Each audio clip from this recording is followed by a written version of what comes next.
اب مثال کے طور پہ وہ غریب کو جا کے پیسے دیتے, غریب دعا کرتا کہ یا اللہ ان کی خیر ہو, رزق میں برکت ہو, وہ دعائیں لکھ کر لاتے, اور حضرت ام سلمہ اور بی بی عائشہ ہاتھ اٹھا کر اس فقیر کے لیے وہی دعائیں کیا کرتی جو انہوں نے ان کے لیے کی تھیں, اور فرماتی دعا کا بدلہ دعا ہو جائے, اجر اللہ سے لینا ہے. سبحان اللہ, کیا انداز ہے. صدقہ کریں, اللہ کی راہ میں خرچ کرو, مگر ایسے کرو کہ دائیں ہاتھ سے خرچ کرو, بائیں ہاتھ کو پتہ نہ چلے.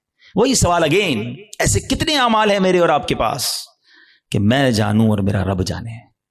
ہاں یقیناً کچھ نیکیاں ایسی ہوتی ہیں جو کھل کے کرنی چاہیے اور اس نیت سے کرنی چاہیے کہ لوگ کریں, لیکن دل کی کیفیت اپنے آپ سے پوچھ لیں. تو بہرحال میرے پیارے اسلامی بھائیو, آج کے اس مختصر سے بیان میں جو میں نے ٹاپک چوز کیا تھا کہ ہم اپنے اعمال کی حفاظت کی فکر کریں, ہم اپنے پیسوں کی, اپنی فیکٹری کی, اپنے گھر کی, اپنی گاڑیوں کی, سب کی حفاظت کی فکر کرتے ہیں کیونکہ وہ قیمتی ہیں. خدا کی قسم سب سے زیادہ قیمتی میرا ایمان ہے. ایمان نہیں تو کچھ نہیں, اور سیکنڈ پھر میرے اعمال ہیں, نیکیاں نہیں ہیں. قیامت کے دن اگر کہہ دیا گیا کہ تمہاری کوئی عبادت قبول نہیں تو پھر ہم کدھر جائیں گے؟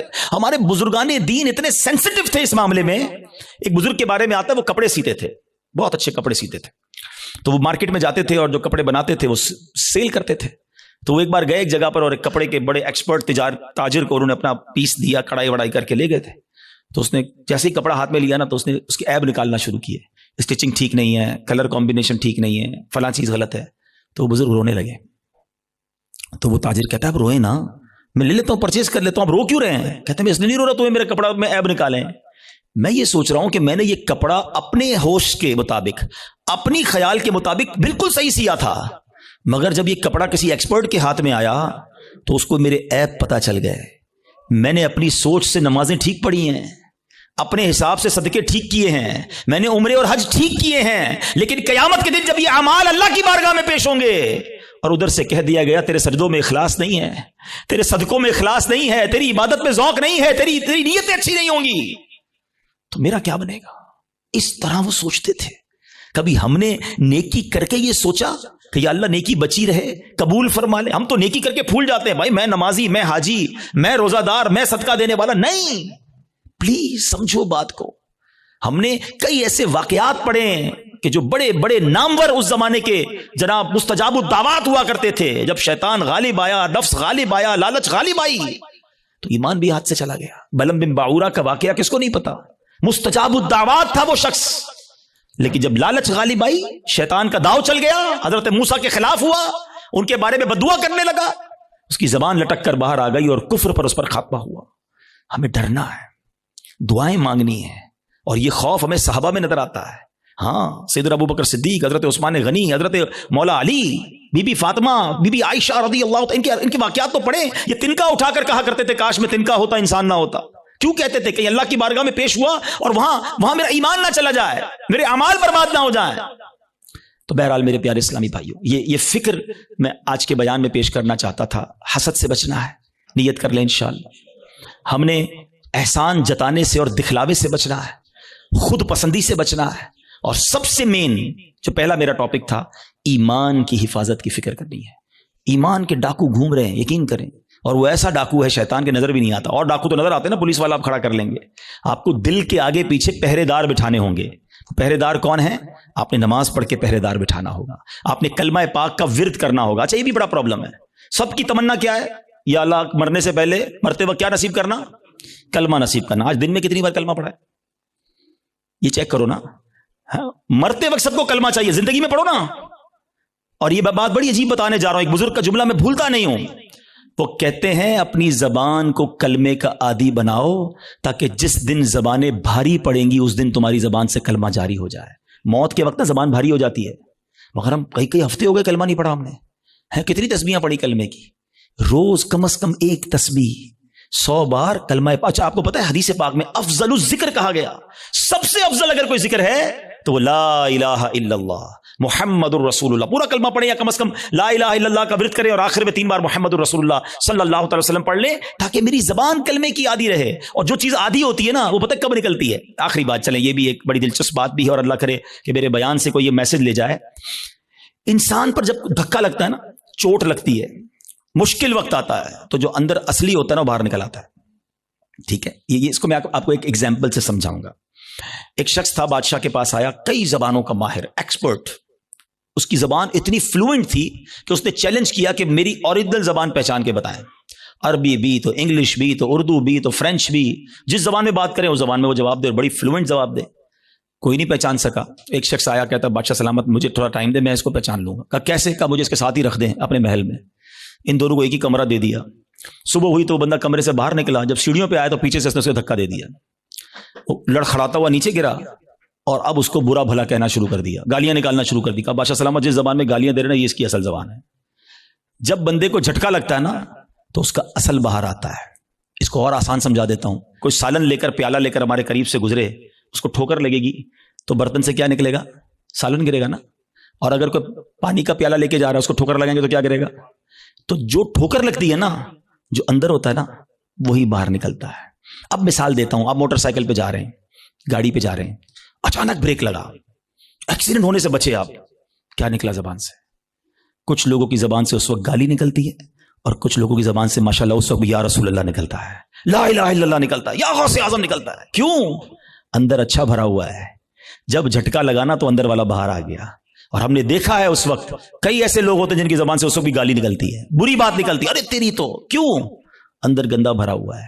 اپنے برتن کو صاف رکھنا, موت کے وقت ایک جھٹکا لگنا ہے, اور جب جھٹکا لگے نا تو میری زبان کلمہ پڑھ لے, میری زبان میرے آقا کا نام لے لے, میری زبان درود پاک پڑھ لے. اندر اچھا ہونا چاہیے. بری محفلیں چھوڑ دو, برے دوست چھوڑ دو, ورنہ یہ گندگی بھر جائے گی دل میں. اور روزانہ کم از کم 100 بار نیت کرو کہ کلمہ پاک پڑھیں گے انشاءاللہ. ہاں, ابھی کلمے پڑھتے رہو تاکہ مشکل وقت جب آئے, جب سکرات کے وقت زبان بھاری ہو جائے تو میری زبان کلمہ پڑھنے والی بن جائے. تو انشاءاللہ کلمے کے عادی بن جاؤ, اور ایسے دوستوں سے بچو, ایسی محفلوں سے بچو جہاں کفریہ باتیں کی جاتی ہیں. میرے رضا نے تو 100 سال پہلے کہہ دیا تھا کہ سونا جنگل, رات اندھیری, چھائی بدلی کالی ہے, سونے والو جاگتے رہیو, چوروں کی رکھوالی ہے. اور چور بھی کیسا ہے شیطان؟ آنکھ سے کاجل صاف چرا لے, یا وہ چور بلا کے ہیں, تیری گٹھڑی تاکی ہے اور تو نے نیند نکالی ہے. تیرا ایمان چھیننے آیا ہے اور تو سو رہا ہے, تجھے فکر ہی نہیں. تو بہرحال الحمدللہ دعوت اسلامی کے اس پیارے ماحول میں ہمیں ایسی سوچ دی جاتی ہے کہ ہم اپنے اعمال کی حفاظت کی فکر کریں, اپنے ایمان کی حفاظت کی فکر کریں. پہلے تو نیکیاں کرنی ہیں اور ضرور کرنی ہیں, مگر پھر اس کو بچانا ہے, اس کی سیکیورٹی کی فکر کرنی ہے. اور میں نے آج چند باتیں بتائیں. میں آخر میں ایک بک سجیسٹ کرنا چاہوں گا. ایک کتاب ہے جس کتاب سے میں نے آج بیان کیا, یہ بھی مکتبۃ المدینہ کی مہربانی ہے, دعوت اسلامی کی یقین کریں مہربانی ہے. اگر میں آپ کو کہوں یار حدیثیں جمع کرو اور ڈھونڈو اس میں کون کون سی چیزیں جو اعمال برباد کریں گی, ہم کہاں سے ڈھونڈیں گے؟ اللہ کی رحمت سے دعوت اسلامی والوں نے ایک پوری کتاب بنا دی ہے. ساری وہ حدیثیں اور قرآن کی آیتیں جمع کر دیں کہ جس میں نبی پاک نے اور اللہ کے پیارے کلام نے ہمیں بتایا کہ یہ وہ عمل ہے جو تمہاری نیکیاں برباد کر دیں گے. وہ کتاب لیں, اس کو پڑھیں. تو بہرحال آج انشاءاللہ یہ آپ نے اور میں نے عزم کر کے جانا ہے, اب شیطان کو نیکیاں نہیں برباد کرنے دوں گا. ایسے کیسے برباد کر دے؟ تو اتنی مشکل سے نیکی کماؤں اور میری برباد کر دے ایک جھٹکے کے اندر. آپ کے پیسے کو چھین لے, کتنا برا لگتا ہے کہ یار میں آج سارا دن محنت کر کے اپنے بچوں کے لیے پیسے کما کے آؤں اور رات کو آؤں اور اپنے پیسوں کو آگ لگا دوں. کوئی نہیں کرنے دے گا. یہ ہم حسد کر کے نیکیوں کو آگ لگا دیتے ہیں. تو انشاءاللہ آج کے بعد اپنی نیکیوں کی حفاظت کریں گے انشاءاللہ, اور نیکیاں بڑھانے اور نیکیوں کی حفاظت کرنے کے لیے اللہ کی رحمت سے دعوت اسلامی کا ماحول آپ کے سامنے ہے. اس ماحول سے وابستہ رہیں, دعوت اسلامی کے اجتماعات میں آتے رہیں, مدنی چینل دیکھتے رہیں, اس طرح کے مزید بیانات سنتے رہیں گے تو انشاءاللہ آپ کو سیکھنے کو ملتا رہے گا انشاءاللہ عز و جل. اور مدنی قافلوں میں بھی سفر کریں. اللہ کریم ہم سب کا جمع ہونا اپنی بارگاہ میں قبول فرمائے.